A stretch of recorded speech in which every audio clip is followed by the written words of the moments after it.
हाम्रा वार्ड कमिटीहरू र स्वसराका कमिटीहरू, पालिकाका कमिटीहरू, प्रदेश निर्वाचन क्षेत्र या संघीय निर्वाचन क्षेत्र, प्रदेश भनेको यो प्रदेश निर्वाचन क्षेत्र, संघीय निर्वाचन क्षेत्र र प्रदेश कमिटीहरू, केन्द्रीय कमिटी, केन्द्रीय निकाय, विशेष कमिटीहरू आदि गर्दाखेरि 8000 भन्दा बढी कमिटीहरू, पार्टीका कमिटीहरू, म जनसंगठनका कुरा गरिराखेको छैन, 8000 भन्दा बढी कमिटीहरू जसमा लगभग तल शाखा कमिटीहरूको 30-35 को संख्या होला भने माथि पुग्दाखेरि 200 भन्दा बढीको संख्या हरेक कमिटीमा छ। त्यस्तो खालको 8000 कमिटीहरू देशभरि परिचालित हुनेछ। यसबाहेक त्यत्तिकै स्तरमा जनसंगठनहरूका कमिटीहरू त्यत्तिकै व्यापक रूपमा फैलिएका छन् र हाम्रो यी सबै कमिटीहरूलाई सञ्चालन गर्ने, जनसंगठन, वर्गीय, पेशागत, सामुदायिक संगठनहरूलाई पनि सञ्चालन गर्ने वास्तवमा पार्टी कमिटीहरू नै हुन्। त्यसकारण यी कमिटीहरूको क्रियाकलाप, यिनको अधिवेशन, यिनको आवधिक ढङ्गले कार्यकर्ता पंक्तिबाट पुनः अनुमोदन हुने कुरा, पुनः निर्वाचित हुने कुरा, त्यसका निम्ति आवधिक रूपमा सम्मेलन गरिने कुरा, यी अत्यन्तै महत्त्वपूर्ण कुराहरू हुन् भन्ने कुरा हामी सबैलाई थाहा छ। हामीले मैले अघि 7 दशक भन्दा 72 वर्ष भन्दा बढी लामो समयको कुरा गरे हाम्रो पार्टीको जीवनको इतिहास। यस अवधिमा हाम्रो पार्टीले अनेक उतार चढावहरू बेहोरेको छ, अनेक सङ्घर्षहरू गरेको छ, असंख्य बलिदान दिएको छ। त यति बेला म यस ठाउँसम्म ल्याइ पुर्याउनका लागि बलिदान गर्नुहुने सम्पूर्ण शहीदहरूप्रति श्रद्धासुमन अर्पण गर्न चाहन्छु। हाम्रा पूर्वजहरू, हाम्रा अग्रजहरूप्रति जसले हामीलाई मार्गदर्शन गर्नुभयो, प्रेरणा दिनुभयो, उहाँहरूप्रति अत्यन्तै गहिरो भावका साथ आदर सम्मान व्यक्त गर्न चाहन्छु। र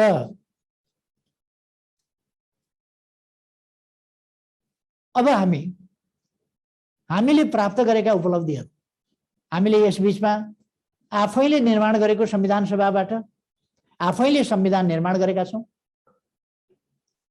संविधानको कार्यान्वयनका लागि कानुन निर्माण गरेका छौँ, संविधानको कार्यान्वयनका लागि काम गर्ने संरचनाहरू तयार गरेका छौँ। संघीय संरचना, त्यस अन्तर्गतका 3 तह 4 तह, खास गरी हामीले 3 तह भन्ने गरेका छौँ, तर हाम्रो तहमा एउटा जिल्ला पनि तहकै रूपमा रहेको छ। यद्यपि त्यो प्रशासनिक रूपमा नभए पनि एउटा तहको रूपमा त्यो पनि रहेको छ समन्वयकारी ढङ्गले। यी सबै तहहरूको व्यवस्थापन गरिसकेका छौँ र शक्ति विन्यास, स्रोतहरूको विन्यास, स्रोतहरूको बाँडफाँड यी सबै पनि हामीले गरिसकेका छौँ। र संविधान कार्यान्वयनको सन्दर्भमा सबै तहका निर्वाचनहरू एक अवधिमा भइसकेका छन्। कतिपय ठाउँमा त हामीले उपनिर्वाचन पनि गर्नु पर्यो गरेका छौँ र यसरी संविधान कार्यान्वयनको क्रममा हामी अगाडि बढिरहेका छौँ। हामी सबैलाई थाहा छ, यस्तो अवस्थामा हामी संविधानले निर्दिष्ट गरेका संरचनागत पक्षहरू, राजनीतिक इकाइहरूका पक्षहरू, प्रशासनिक इकाइका पक्षहरू या तहका पक्षहरू, सबै पक्षहरूलाई ध्यानमा राखेर हाम्रा पार्टीका संरचनाहरू, जनसंगठनका संरचनाहरूलाई पनि त्यस अनुसार तीसँग तालमेल मिल्ने गरी, तादात्म्यता हुने गरी नै हामी गठन र परिचालन गर्छौँ, सञ्चालन गर्छौँ। त्यसै अनुसार हामीले ओडा पनि त्यही प्रशासनिक ओडाकै तहमा हामीले हाम्रा ओडा अधिवेशनहरू गरेका छौँ र शाखा अधिवेशनहरू पनि लगभग तदनुसार नै गरेका छौँ।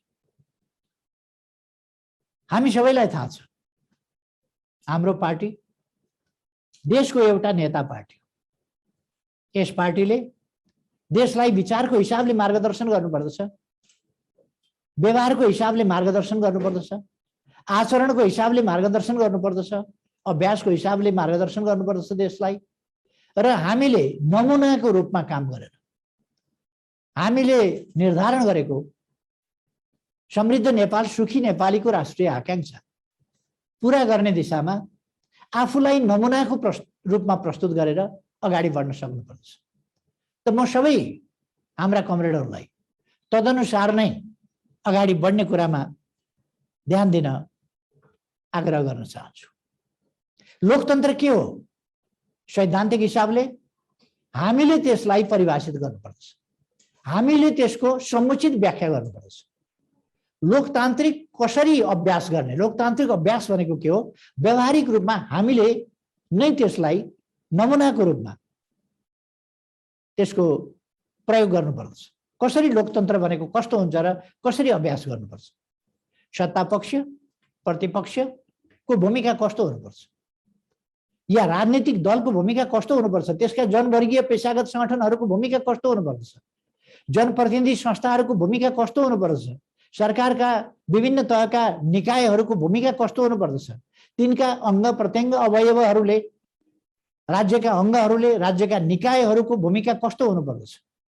संविधानले निर्दिष्ट गरेका कुराहरूलाई अपव्याख्या होइन, त्यसको सही व्याख्याका साथ उपयुक्त व्याख्या, अग्रगामी व्याख्या, लोकतान्त्रिक व्याख्या, देशभक्तिपूर्ण व्याख्या, जनपक्षीय व्याख्याका साथ हामी अगाडि बढ्ने त्यो कुराको बाटो पनि हाम्रो पार्टीले नै देखाउनुपर्छ।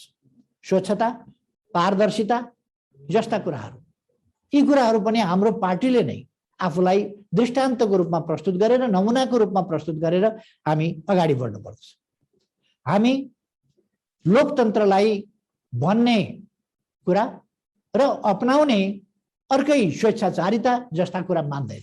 लोकतन्त्र संविधानको शासन हो, कानुनको शासन हो, विधिको शासन हो र त्यो विधि पाएसम्म रीत पुर्याउने कुरा होइन, त्यो विधि जीवन्त ढङ्गले अपनाउने कुरा हो, जसले हाम्रो अगाडितर्फको यात्रामा व्यवधान र प्रतिकूलता खडा गर्ने होइन, त्यसले अनुकूलता प्रदान गर्न सकोस्, हामी त्यस बाटोमा जाने कुरा हो। त्यसका निम्ति हामी स्वस्थ प्रतिस्पर्धा, हामीले सङ्घीय लोकतान्त्रिक बहुदलीय गणतन्त्रात्मक प्रणाली अपनाएका छौँ र यो लोकतान्त्रिक प्रणालीमा प्रतिस्पर्धा हुन्छ नै, तर प्रतिस्पर्धा स्वस्थ प्रतिस्पर्धा हुनुपर्छ। प्रतिस्पर्धा अस्वस्थ होइन, जालजेल होइन, कपट होइन र राज्यका अङ्गहरू निकायहरूको अनुचित दुरुपयोग गरेर होइन। सबैको सदुपयोग भन्दा बाहेक अरू केही हुन सक्दैन, दुरुपयोग हुन सक्दैन, अनुचित ढङ्गले प्रयोग हुन सक्दैन भन्ने लोकतन्त्रका मूल्य मान्यता, बृहत्तर राष्ट्रिय हित, बृहत्तर जनहित, लोकतन्त्रका हित, संविधानको पालना, कानुनको सकारात्मक व्याख्या सहितको पालना, यी कुराहरूबाट विचलित नभइकन हामी प्रतिस्पर्धाबाट अगाडि बढ्छौँ। म खुसी व्यक्त गर्न चाहन्छु, चारैतिरबाट यत्रो हमला हाम्रो पार्टीमाथि, हाम्रो आन्दोलनमाथि, हाम्रा उद्देश्यहरूमाथि भइरहेको छ, जसको असर राष्ट्रको समुन्नति र सुरक्षा र भविष्यमाथि, उज्जवल भविष्यमाथि परिरहेको छ। त्यसका बावजुद, अनेक कठिनाइका बावजुद, अनेक हमलाहरूका बावजुद, अलोकतान्त्रिक विधि तरिकाका साथ छल कपटपूर्ण ढङ्गका हमलाहरूका बावजुद हामी आज पनि प्रतिपक्षमा हाम्रो भूमिका फेरिएको छ, तर कमरेडहरू हामी आज पनि सबै ठाउँमा सबैभन्दा मजबुत शक्ति हौँ। संसदमा सबभन्दा ठुलो पार्टी हामी हौँ र अरू पनि प्रदेशहरूमा एउटा प्रदेश बाहेक भन्ने हो भने हामी अहिले पनि अरूभन्दा ठुलो शक्ति नै हौँ। स्थानीय तहहरूमा पनि हामी अहिले पनि अरूभन्दा ठुलो शक्ति हौँ र हाम्रो गणना 1 नम्बरमै हुन्छ। हामी निर्वाचित जनप्रतिनिधित्वका स्थानहरूमा जनताको अभिमत, जनताको विश्वास, जनताको आशा भरोसा जितेर प्रमुख ठाउँमा आज पनि छौँ र जननिर्वाचित ठाउँ बाहेक राजनीतिक क्षेत्रमा, संगठनात्मक क्षेत्रमा, वैचारिक क्षेत्रमा अनेक हिसाबले हामी देशको प्रमुख पार्टी हो। त्यसर्थ हामीले यसमा खुसी हुनुपर्दछ कि यी विगतका लगभग 73 वर्षका उतार चढावका, बलिदानका, कठिनाइका, सङ्घर्षका, त्यागका अनेक इतिहास र अनुभवहरूबाट सिकेर हाम्रो पार्टी आज यस प्रमुख हैसियतमा, प्रमुख स्थानमा आएको छ र यसको काँधमा तदनुसार नै जिम्मेवारी छ। जसको काँधमा जिम्मेवारी छ त्यो तदनुरूप नै जिम्मेवार ढङ्गले प्रस्तुत हुनुपर्दछ र आज हामी त्यही जिम्मेवारी बोधका साथ प्रस्तुत भइरहेका छौँ र राष्ट्र निर्माणको अभिभारा हाम्रो काँधमा छ, त्यो हामीले पुरा गर्नुपर्छ भनेर म फेरि हाम्रा सम्पूर्ण कमरेडहरूलाई आग्रह गर्न चाहन्छु कि हाम्रा सम्पूर्ण कमरेडहरूले यी अभिभाराहरू पुरा गर्न तयार हुनुपर्दछ। आज हामीले हाम्रा अगाडिका चुनौतीहरूको सामना गर्न तयार हुनुपर्दछ र राष्ट्रव्यापी रूपमा एकैचोटि हामी जसरी 6743 वडा र 100 शाखाहरूमा अधिवेशन गरिरहेका छौँ, त्यसै गरी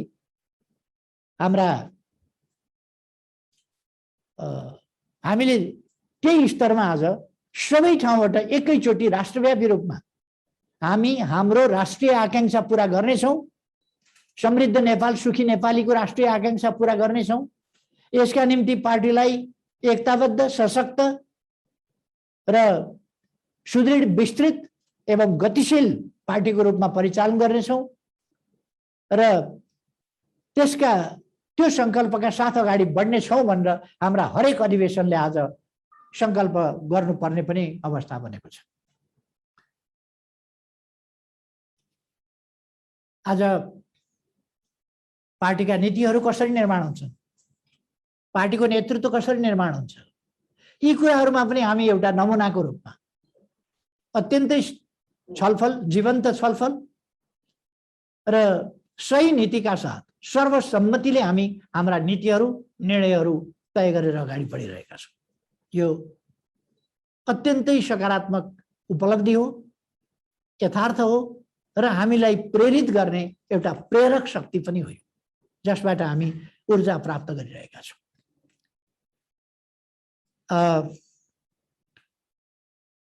हामी आम जनताको समर्थनमा, किनभने हाम्रो पार्टी कार्यकर्ता पार्टी हो, सचेत कार्यकर्ता पार्टी हो, तर आम जनतामा आधारित, जनताका निम्ति काम गर्न, जनताको हितको निम्ति समर्पित, देशका निम्ति समर्पित पार्टी। त्यसर्थ हाम्रा सबै काम कारबाहीहरूको सफलता जनताको पृष्ठपोषण, जनताको समर्थन, जनताको आशीर्वाद त्यसमा निर्भर गरेको छ। हाम्रा सबै कामहरू किन सफल हुन्छन् भने हामीले जनताको समर्थन, सहायता, शुभेच्छा, शुभकामना, साथ र सहयोग प्राप्त गरेका छौँ। त्यसकारण हामी अगाडि बढ्न सक्छौँ। त्यसै गरेर पार्टीको माथिको नेतृत्व सफल हुने भनेको पनि आम रूपमा देशभरिका सबै पार्टी नेता कार्यकर्ताहरूको एकताबद्ध प्रयास, साथ, सहयोग र उन्नत स्तरको समझदारी, विश्वास, यसबाट नै हामी सफलतापूर्वक अगाडि बढ्न सक्छौँ र सिँगै पार्टी सफल हुन सक्छ। यसकारण हामीले हाम्रो पार्टी देश र जनताप्रति समर्पित, देश र जनताका बृहत्तर हितहरूप्रति समर्पित, समग्र हामी देशप्रति मात्रै होइन, समग्र धरतीको भविष्य, आजका लागि मात्रै होइन, भोलिका लागि समेत, हाम्रा सन्ततिहरूका लागि समेत, र त्यसै गरेर वातावरणीय प्रश्न, भोलि सन्ततिका लागि भनेको त्यही हो, पृथ्वीको सुरक्षा, मानव जातिको कल्याण, यी सबै कुराहरू लिएर अगाडि बढिराखेका छौँ। यिनीहरूलाई आदर्श बनाएर अगाडि बढिराखेका छौँ र यसै कारण हामी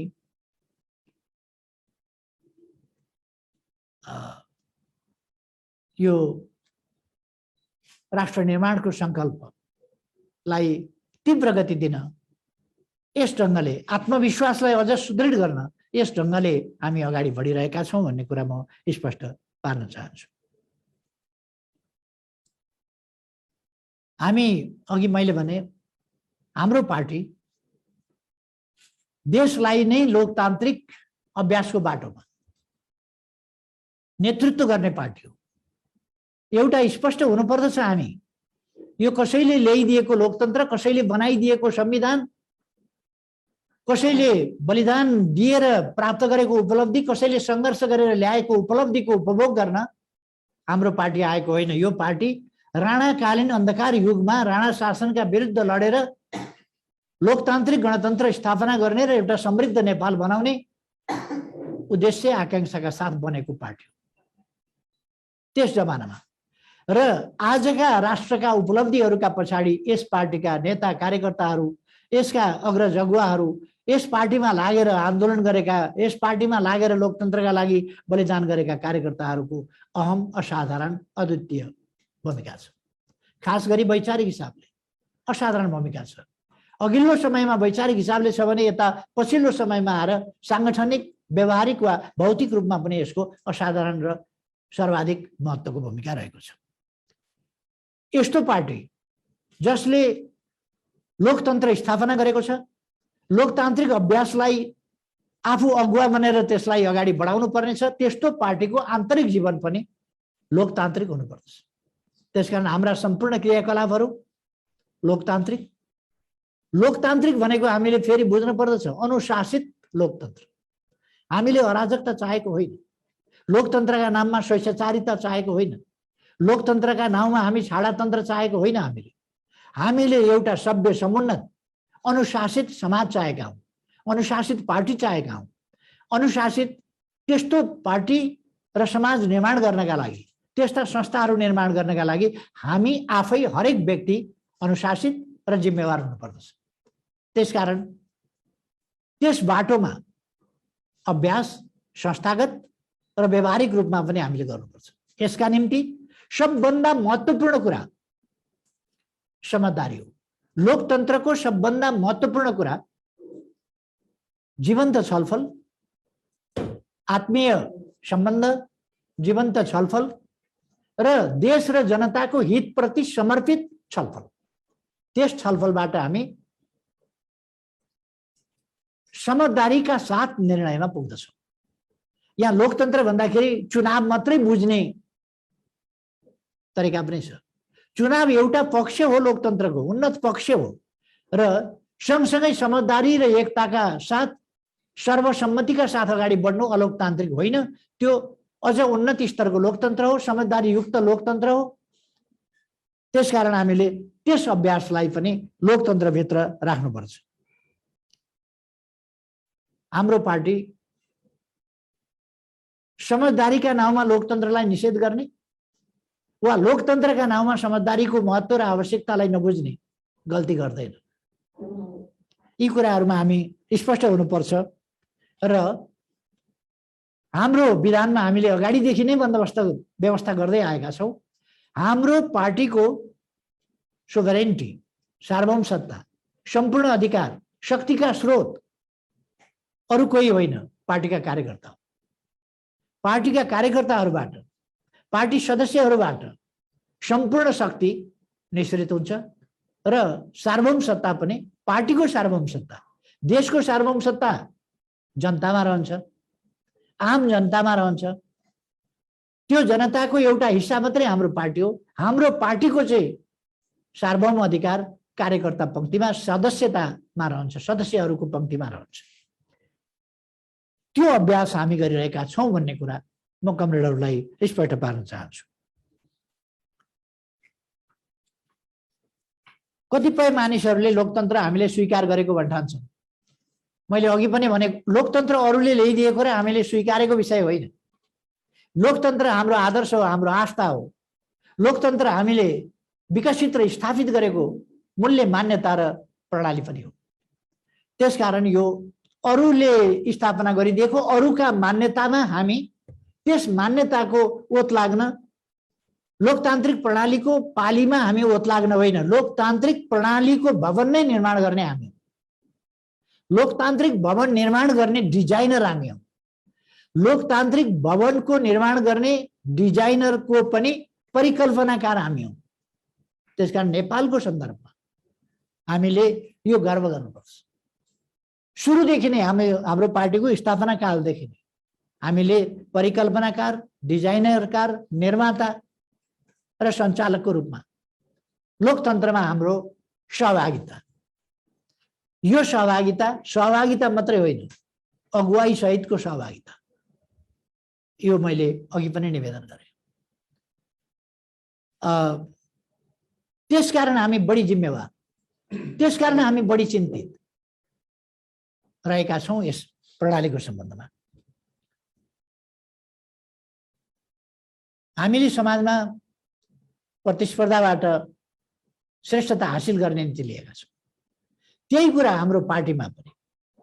तर प्रतिस्पर्धा भनेको दौड नै हो भन्ने मात्रै बुझ्नु हुँदैन। विवेकको प्रयोगबाट आन्तरिक र साझा स्वीकार्यता, त्यो पनि प्रतिस्पर्धा हो। कसैको आवश्यकता, औचित्य, पार्टीको तत्कालिक परिस्थितिको आवश्यकता, यी कुराहरूलाई बुझेर हामी प्रतिस्पर्धालाई दौड मात्रै ठान्दैनौँ। महसुस गराई, रियलाइजेसन, स्वीकारोक्ति, त्यसको आत्मसात, त्यसलाई पनि हामीले लोकतन्त्र बुझ्छौँ। र लोकतान्त्रिक अभ्यासमा यी कुराहरू पनि हामीले सामेल गरेर गएका छौँ भन्ने कुरा म कमरेडहरूलाई राख्न चाहन्छु। हामी सम्पूर्ण बिना लिमिटेसन तर अनुशासित लोकतन्त्र, सीमा राखेर नियन्त्रण गरेर यति भित्र भनेर होइन, सम्पूर्ण रूपमा लोकतन्त्र, तर त्यसमा विवेकहीन लोकतन्त्र होइन, अनुशासनहीन लोकतन्त्र होइन, विवेक सम्बन्ध, मानवीय चेतना र त्यसमा पनि उन्नत स्तरको वैज्ञानिक चेतना, कम्युनिस्ट चेतना, त्यसका साथको लोकतन्त्र, त्यसलाई हामी राख्न चाहन्छौँ। अर्को एउटा कुरा म के राख्न चाहन्छु, यति बेला मैले अघि पनि अलिकति सर्वसम्मतिका साथ जाने कुरामा जोड दिएँ। हामीले भर्खरै सम्पन्न गरेको प्रथम विधान महाधिवेशन सम्पूर्ण पक्षहरूमा यो सर्वसम्मतिको बाटो यसले अवलम्बन गर्यो।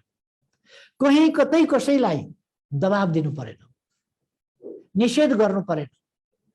हामीले उन्नत स्तरको विवेक, परिस्थितिको समयको समुचित आकलन, समयको माग के हो भन्ने कुराको पहिचान र त्यसलाई पूरा गर्ने सन्दर्भको हाम्रो संकल्प अठोट, त्यसलाई अत्यन्तै महत्त्व दियौँ, समुचित महत्त्व दियौँ र सर्वसम्मत हामीले कायम गर्यौँ। त्यो सर्वसम्मत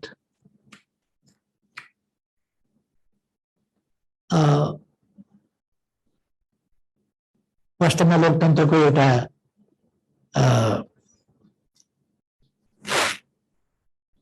उन्नत स्तरको कुरा हो र आजको देशको, हाम्रो पार्टीको माग हो। हामीले सामना गर्नु परिरहेको चुनौतीको, त्यसको सामना गर्ने त्यो एउटा विधि हो, उन्नत विधि हो। आज विपक्षीहरू हामी बीचमा विवाद किन भएन भनेर छटपटाएका छन्। त्यत्रो महाधिवेशन भयो, 6000 भन्दा बढी प्रतिनिधि गए, 3 दिनसम्म महाधिवेशन चल्यो, त्यत्रा ग्रुप छलफलहरू, त्यत्रो संख्याका मान्छेहरूले छलफलमा सहभागी भए, ग्रुपका प्रतिवेदनहरू प्रस्तुत भए। कहीँ कतै पनि विपरीत खालका अथवा झगडाजन्य, विमतिजन्य यस्ता कुराहरू प्रकट भएन। सहमतिका कुराहरू साथ अगाडि बढ्यो। किन यस्तो भयो? कतिले लान्छना लगाए, यो त फलानु व्यक्तिको पार्टी हो, फलाना व्यक्तिका वरिपरि। व्यक्तिको प्रश्न होइन, आन्दोलनको नेतृत्वको प्रश्न हो। व्यक्तिको प्रश्न होइन, पार्टीको प्रश्न हो, संगठनको प्रश्न हो, विचारको प्रश्न हो, अभिभावकको प्रश्न हो। यसलाई एकजुट भएर लाँदा केन्द्रदेखि, केन्द्रीय नेतृत्वदेखि लिएर सम्पूर्ण पार्टी एकजुट, एक ढिक्का भएर अगाडि बढ्ने आजको आवश्यकता हो। त्यसकारण हामी सर्वसम्मतिमा अलिक जोड दिइरहेका छौँ। हाम्रा विरोधीहरूका चाहना, उनीहरूका आवश्यकता पूरा गर्ने र उनीहरूलाई खुसी पार्ने काम हामीले गर्ने होइन। हामी हाम्रो पार्टीलाई मजबुत पार्ने, हाम्रो पार्टीलाई आफ्ना काँधका अभिभारा पूरा गर्न सक्षम पार्ने, आफ्ना चुनौती, अगाडिका चुनौतीहरू सामना गर्न सक्षम बनाउने हाम्रो अभिभारा हो। त्यो काम हामी गर्छौँ। तसर्थ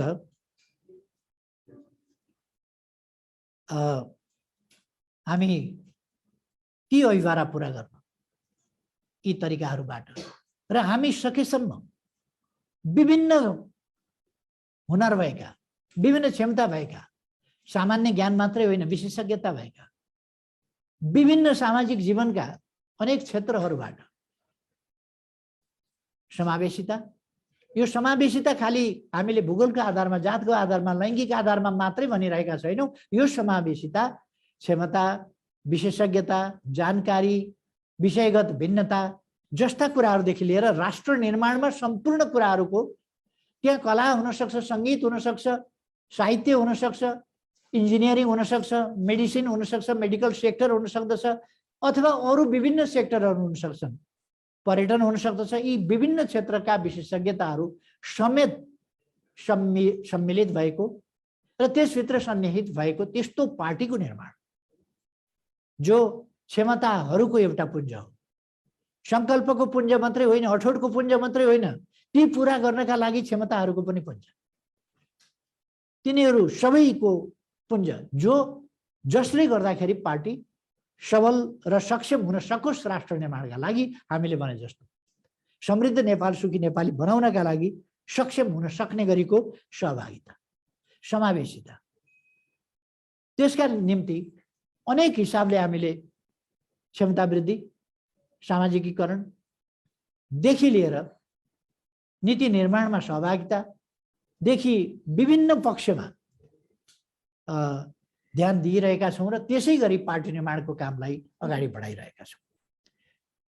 स्थानीय तहदेखि नै, शाखा कमिटीहरूदेखि नै अथवा वडा कमिटीहरूदेखि नै हामीले नेतृत्व विकास लगायतका, सबलीकरण लगायतका, नीति निर्माण लगायतका, छलफलमा सहभागिता र सामाजिकीकरण लगायतका यस्ता प्रश्नहरूमा तल्लो तहदेखि नै, अहिलेदेखि नै हामीले गम्भीरताका साथ ध्यान दिनु र ती प्रयासहरूलाई अगाडि बढाउनु जरुरी छ भन्ने कुरा म साथीहरूसँग राख्न चाहन्छु। हामी सामाजिक जागरणका अभियन्ताको रूपमा विभिन्न प्रकारका भ्रमपूर्ण कुराहरू, पछौटेपनले ग्रस्त गरेका कुराहरू, अन्धविश्वासका कुराहरू, यस्ता कुराहरू छन् जसले समाजलाई अगाडि बढ्न, एकताबद्ध हुन, सचेत हुन व्यवधान पुर्याइरहेको छ।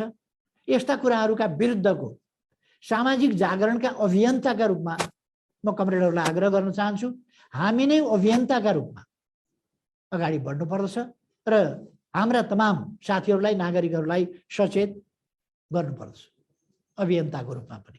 त्यसै गरेर विकास निर्माणका कामहरू, आर्थिक क्षेत्रका कामहरू, उन्नतिका कामहरू, आय आर्जनका कामहरू, उत्पादनका कामहरू, यी कुराहरूसँग हामी कसरी बढीभन्दा बढी घनिष्ठ भएर जोडिने, कसरी उत्पादनका कामहरूमा हाम्रो संलग्नता हुने र विभिन्न नयाँ प्रविधिको प्रयोग, तरिकाको प्रयोग, यसलाई रचनात्मक ढङ्गले, सृजनात्मक ढङ्गले नयाँ नयाँ खालका उत्पादनका विधिहरू, उत्पादनका क्षेत्रहरू हामी कसरी पत्ता लगाउँदै जान्छौँ, त्यो कुराहरू र कसरी आफै रोजगारीका अवसरहरू सृजना गर्छौँ, कसरी आधुनिक प्रविधि, आधुनिक ज्ञानको प्रयोग कसरी गर्दै जान सक्छौँ, यस्ता कुराहरूमा पनि हामी अग्रणी हुन आवश्यक छ। हामीले स्थानीय तहदेखि सहकारी अभियानलाई, सहकारी आन्दोलनलाई एउटा अभियानको रूपमा, आन्दोलनको रूपमा अगाडि बढाउने र सानो सानो पुँजी जम्मा गरेर ठुला कामहरू गर्ने, बेरोजगारी हटाउने काममा त्यसलाई मद्दत लिने, मद्दत पुर्याउने, आय आर्जन हरेकले गर्न सकुन् र खास गरेर पछाडि परेको समुदाय र पछाडि परेको वर्ग, उनीहरूलाई अगाडि ल्याउनका लागि यस्ता कुराहरू पनि हामी प्रयोग गर्न सकौँ र तिनको सदुपयोग गर्न सकौँ र अगाडि बढौँ भन्ने कुरामा पनि म साथीहरूलाई आग्रह गर्न चाहन्छु। हामी एउटा तीव्र वैचारिक सङ्घर्ष गरिरहेका छौँ। देशलाई अगाडि बढाउने र देशलाई पछाडि धकेल्ने, अस्थिरतातर्फ धकेल्ने र हामी अगाडि तर्फ तान्ने देशलाई, अथवा हामी अगाडि बढाउन चाहने, अरूले पछाडि प्रतिगमनतिर लान खोज्ने। हामी संविधानको कार्यान्वयन गर्न खोज्ने, अरूले संविधानको कार्यान्वयन होइन, अपव्याख्या गरेर धज्जी उडाउने खालका कामहरू गर्ने। हामी लोकतान्त्रिक अभ्यास गर्ने, अरूले विभिन्न सट्टा पट्टा आदि इत्यादिका कुराहरू हामीले सुनेका छौँ। यस्ता कुराहरू बजारमा चर्चा आउनु र राज्यका मर्यादित निकायहरू, सम्मानित निकायहरू विवादास्पद हुनु, विवादमा पर्न खोज्नु या पर्नु र त्यस्ता खालका क्रियाकलापहरू आलोच्य, जसले पहिली संस्था विशेषमाथिको जनविश्वास कमजोर पार्दछ, प्रक्रियामाथिको विश्वास कमजोर पार्दछ। बिस्तारै बिस्तारै अनेक संस्थाहरूमा त्यो रोग सल्किन्छ र बिस्तारै बिस्तारै सिँगै प्रणालीमाथिको जनविश्वास कमजोर हुन्छ। त्यस्ता कुराहरूबाट हामी आफूलाई पृथक गर्न खोज्छौँ र हामी सम्पूर्ण कुराहरूमा, सम्पूर्ण क्षेत्रहरूमा एउटा वैचारिक क्षेत्रदेखि लिएर राष्ट्र निर्माण गर्ने कुरा भनेको वैचारिक कुरा हो। मुख्य कुरा कसरी निर्माण गर्ने, कुन हो गन्तव्य हाम्रो, कसरी हामी त्यहाँ पुग्न सक्छौँ, यी कुराहरू हामीले गर्ने। यसका निम्ति हामी जडसूत्रवाद र विसर्जनवाद, हामीले 5औं महाधिवेशनदेखि नै त्यो नारा लगायौँ, जडसूत्रवादको र विसर्जनवादको विरोध गरौँ, मार्क्सवादको सृजनात्मक प्रयोग गरौँ। त्यो अहिले पनि सान्दर्भिक छ र हामीले 7औं अहिलेको यो गएको प्रथम विधान महाधिवेशन, त्यसमा पनि हामीले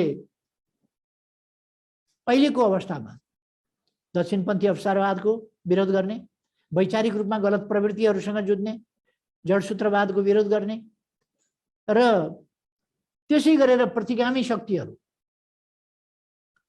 समाजलाई पछाडि धकेल्न खोज्ने तत्त्वहरू, अस्थिरताका शक्तिहरू, तिनीहरूको विरोध गर्ने र देशलाई अगाडि बढाउने, विकास निर्माणको बाटोमा, समृद्धिको बाटोमा देशलाई अगाडि बढाउने, यस्ता नाराहरू तय गरेर हामी अगाडि बढेका छौँ, जुन कुरा कमरेडहरूलाई थाहै छ।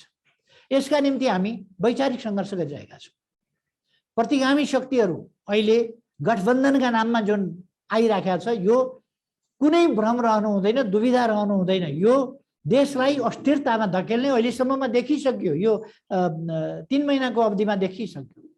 देशलाई अस्थिरतामा धकेल्ने, अग्रगमनमा व्यवधान खडा गर्ने, अग्रगमन हुन नदिने, स्वेच्छाचारिता मनपरी तन्त्र देशमा लागू गर्ने, अनुशासनहीनता अराजकता राज्य स्तरबाटै गर्ने, यस प्रकारका क्रियाकलापहरू हामीले देखिराखेका छौँ र यो विपरीत बाटो हो, यो प्रतिगमनतर्फको बाटो हो।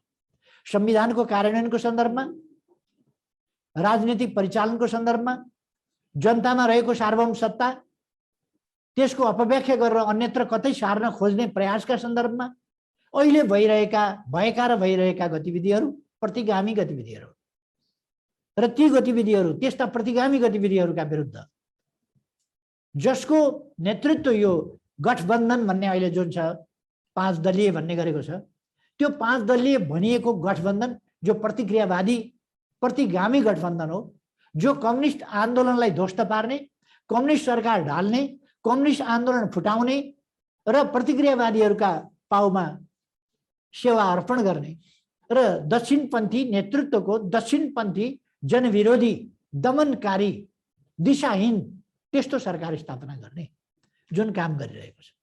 अहिलेको प्रतिस्पर्धा, अहिलेको प्रतिद्वन्दिता यहाँनेरि छ भन्ने कुरा हामीले बुझ्नुपर्छ र म साथीहरूलाई भन्न चाहन्छु, हाम्रो साथीहरूले कुनै कतै पनि मनमा दुविधा लिन जरुरी छैन, आवश्यक छैन। हामी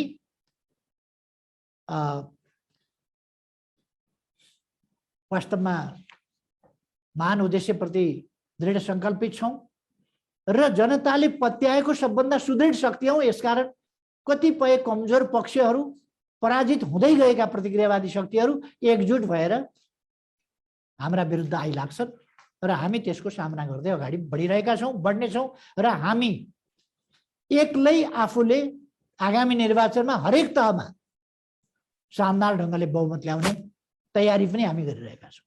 त्यस अनुसारले आन्दोलनमा जुट्न म कमरेडहरूलाई आग्रह गर्न चाहन्छु। एउटा हल्ला चलो अस्ति भर्खर, त्यो हल्ला अब कमजोर हुँदै गएको छ। तिनका स्याल भुइँयाहरू कमजोर हुँदै गएका छन्, तिनका आवाजहरू सुक्दै गएका छन्। हिजो नेकपा एमालेलाई सरकारबाट हटाएपछि एउटा हल्ला चल्यो। अब एमाले समाप्त भयो, एमालेको युगको अन्त्य भयो, अब एउटा नयाँ युग आयो, यस्तो भयो। अनेक प्रकारका भ्रमपूर्ण हल्लाहरू चलाइए। तर म कमरेडहरूलाई भन्न चाहन्छु, ती हल्लाहरू बेकारका बलेसीका पानीका फोका रहेछन् भन्ने कुरा स्पष्ट भइसक्यो। ती बलेसीका पानीका फोका हुन्, तिनको आयु लामो छैन।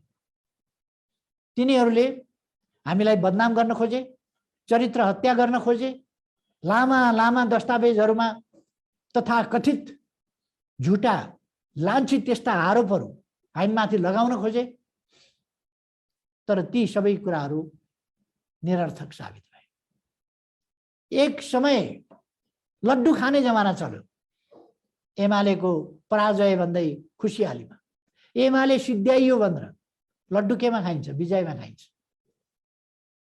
विजय उत्सव मनाइए, अबीर जात्रा गरिए। तर नेकपा एमाले अहिले पनि तुलनै गर्न नसकिने गरी देशको प्रमुख शक्ति हो। वैचारिक हिसाबले, सांगठनिक हिसाबले, व्यवहारिक हिसाबले, आन्दोलनको हिसाबले, जनप्रतिनिधित्वको हिसाबले मैले अघि पनि भने।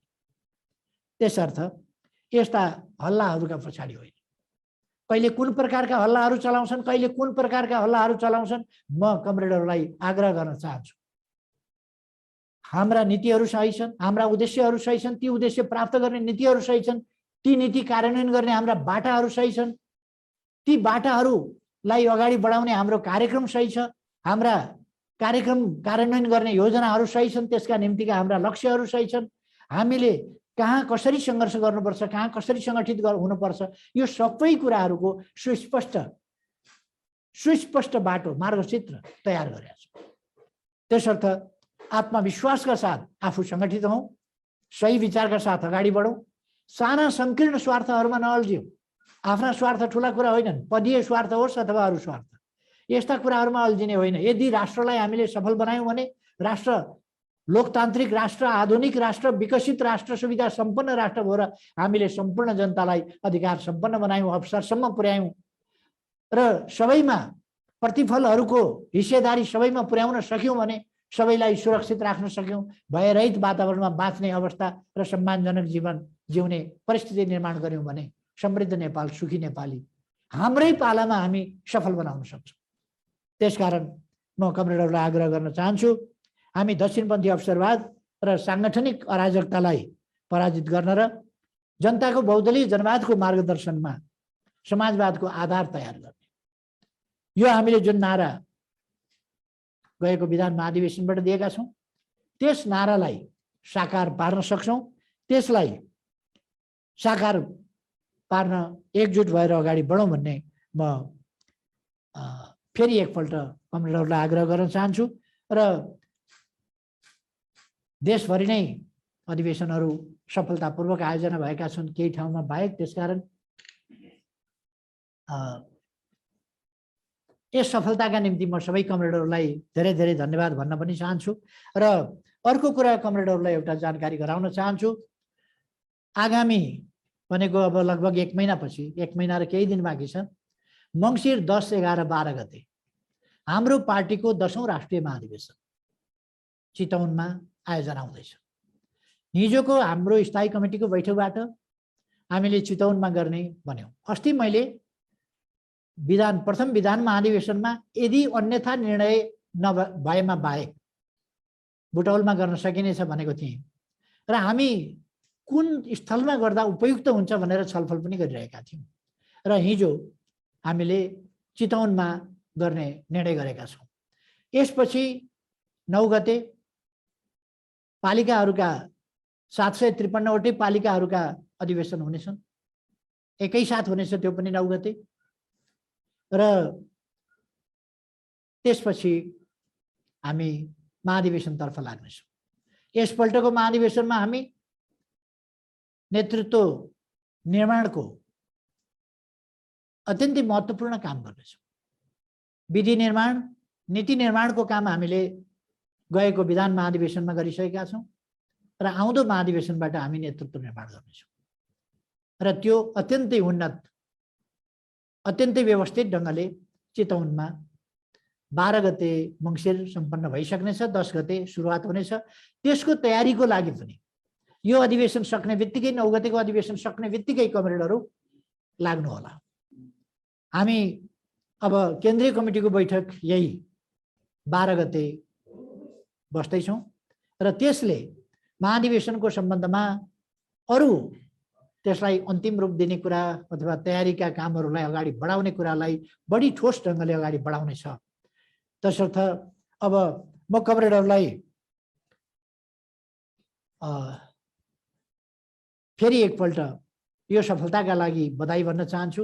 तपाईहरुको अधिवेशन अब केही घण्टाभित्रैमा सम्पन्न भइसक्नेछ भन्ने मैले विश्वास लिएको छु।